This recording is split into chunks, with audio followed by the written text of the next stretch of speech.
HOA fined me $37,000, not for damage, not for noise, but for something so small you would not believe it. And when I refused to pay, they tried to take my house. I moved into the neighborhood thinking it was perfect. Quiet streets, clean sidewalks, and a community that looked like a dream.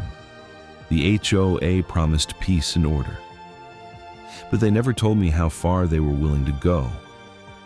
At first, everything was fine until one morning I found a letter taped to my door.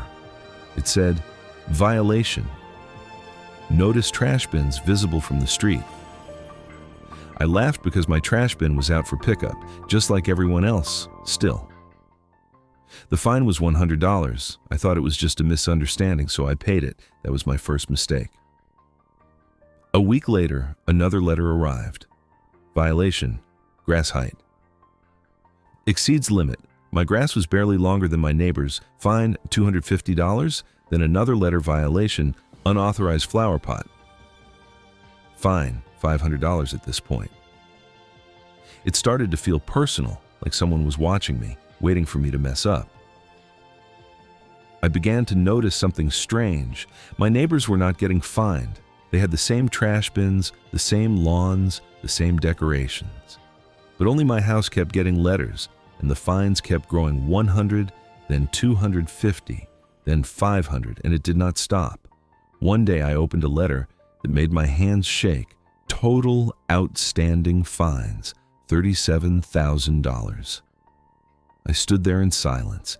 $37,000 for trash bins, lawn height, and a small decoration. I could not believe it. But the worst part was written at the bottom. If payment is not made, the HOA may place a lien on your home that meant they could take my house over something. This small, that was the moment I knew I had to fight back. I started documenting everything.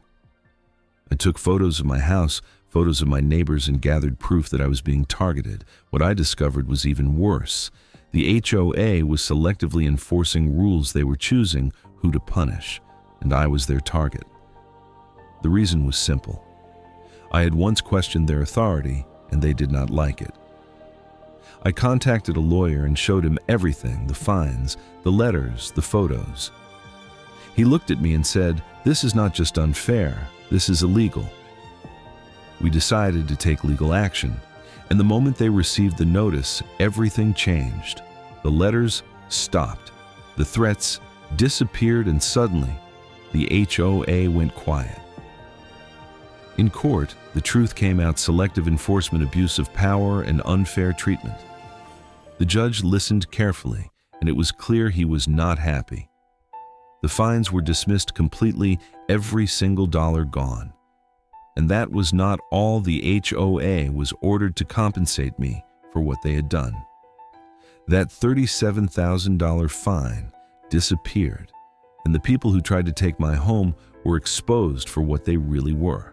So, if you ever think an HOA has unlimited power, remember this: they only win if you stay silent.